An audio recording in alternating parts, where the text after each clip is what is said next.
എടുത്തുകൊണ്ട് മുന്നോട്ട് പോകുക എന്നുള്ളതാണ്. ഡയറക്റ്റ് ടീമിനകത്ത് ഞാനുണ്ട്, സ്ക്രിപ്റ്റ് ഡെവലപ്മെൻ്റ് എല്ലാം ഉണ്ടായിരുന്നു.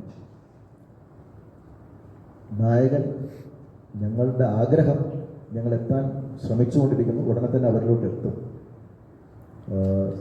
ടൊവിനൈ പൃഥ്വിരാജിനെയാണ് നിങ്ങൾ കാണുന്നത്. ഇവരെല്ലാവരും ഉണ്ടാവും. രജൻ കൃഷ്ണയ്ക്ക് ടൊവിനോയുടെ പൃഥ്വിരാജിനോടൊപ്പം നിൽക്കുന്ന ഒരു ക്യാരക്ടർ മാറ്റി വെച്ചിട്ടുണ്ട്. അനൂപനും ഡേയ്സനും ഉണ്ട്, നിളയുമുണ്ട്. ഞങ്ങളെല്ലാം അതിൻ്റെ ഭാഗമായിരിക്കും.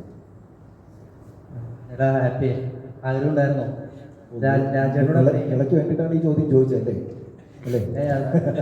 നിളയ്ക്ക് അവസരം വാങ്ങിച്ചു കൊടുത്തു. അങ്ങനെ അല്ല, നിനക്ക് ആഗ്രഹമുണ്ടോ അങ്ങനെ ഒരു രാജ്യത്തോടെ കിട്ടിക്കഴിഞ്ഞാൽ എന്താണ് ഉറപ്പല്ലേ? ഇപ്പൊ ഞാനല്ല ഈ സീറ്റില് ഏത് നായികയെന്നാലും ഉറപ്പായിട്ടും പോകും. അതെനിക്ക് ആഗ്രഹം ഉണ്ടാവും, ഉറപ്പായിട്ടും ചാൻസ് കിട്ടട്ടെ എന്ന് പ്രാർത്ഥിക്കുന്നു. എനിക്ക് ആഗ്രഹം അഭിനയിക്കാൻ ആരുടെ ആഗ്രഹം അങ്ങനെയില്ല. നമുക്കിപ്പം ഞാനിപ്പോ ആക്ടിങ് സ്റ്റാർട്ട് ചെയ്തിട്ടേ ഉള്ളൂ.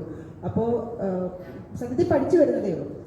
നമ്മൾ ഈ ഫിലിംസ് ഓരോന്ന് കാണുമ്പോഴും ഒരുപാട് പേരുടെ ആക്ടിങ് കാണുമ്പോഴും നമുക്ക് തോന്നി ഇങ്ങനെ അഭിനയിക്കാൻ പറ്റുമോ എന്ന് നമുക്ക് ഡൗട്ട് തോന്നാറുണ്ട് പലപ്പോഴും. അപ്പോൾ അങ്ങനെ വരുമ്പോൾ ഈ ഇപ്പോൾ ഇൻഡസ്ട്രിയിലുള്ള ആരുടെ കൂടെയാണ് നമ്മൾ കിട്ടിയത് നല്ല ക്യാരക്ടേഴ്സ് കിട്ടണം എന്നാണ് ഫസ്റ്റ്. അതാണ് എൻ്റെ ഏകദേശം വലുതോ ചെറുതോ എന്നുള്ളതല്ല, കിട്ടുന്ന ക്യാരക്ടർ ഉറപ്പായിട്ട് ആ കണ്ടിറങ്ങുന്ന ആൾക്കാരുടെ മനസ്സിൽ പോകരുത്. അതാണ് ഇപ്പോൾ എൻ്റെ ഏറ്റവും വലിയൊരു ആഗ്രഹം. ഇതിലങ്ങനെ ഇരിക്കും, അത് ഉറപ്പാണ്, നിങ്ങൾ മറക്കത്തില്ല. ഒരു നായികയായിട്ട് വന്ന ആരെടുത്ത് ചോദിച്ചാലും ഈ പറഞ്ഞ നായികമാരുടെ സന്തോഷമായിരിക്കും. പക്ഷേ ഈ ക്യാരക്ടറിന് പറ്റിയത് രജൻ ഭായി തന്നെയാണ്. അതാണ് അതിൻ്റെ ഒരു പ്രത്യേകത. കാര്യം പുള്ളി ചെയ്താലേ അത് ഓക്കെ ആവുള്ളെന്ന രീതിയിലാണ് ഇവർ എഴുതി വച്ചേക്കുന്നത്. പുള്ളിയുടെ മാത്രം മനസ്സിൽ കണ്ട് ചെയ്തൊരു സ്ക്രിപ്റ്റാണ്. അപ്പോൾ ഇത് വേറെ ആര് ചെയ്താലും ചിലപ്പോൾ പുള്ളി ചെയ്യുന്ന ആ ഒരു മോഡൽ വരാൻ ചാൻസസ് ഇല്ല. അതാണ് അതിൻ്റെ ഒരു സക്സസ്സും.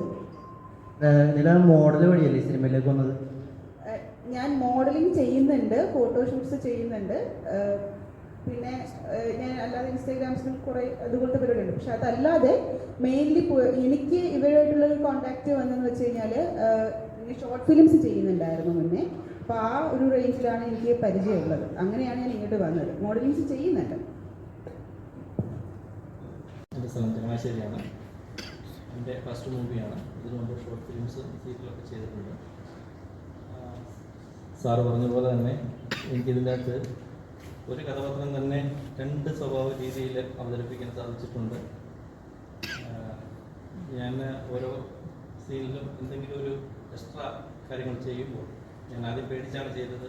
അത് വഴക്ക് പറയും, അല്ലെങ്കിൽ ആവശ്യം കട്ട് ചെയ്ത് കളയും എന്നൊക്കെ പേടിച്ചാണ് ചെയ്തിരുന്നത്. പക്ഷേ അത് അദ്ദേഹം അദ്ദേഹം തന്നെയല്ല, തെറ്റുള്ള എല്ലാവരും അതിനെ സപ്പോർട്ട് ചെയ്യുകയും നന്നായിട്ട് പ്രോത്സാഹിപ്പിക്കുകയും ചെയ്തിട്ടുണ്ട്.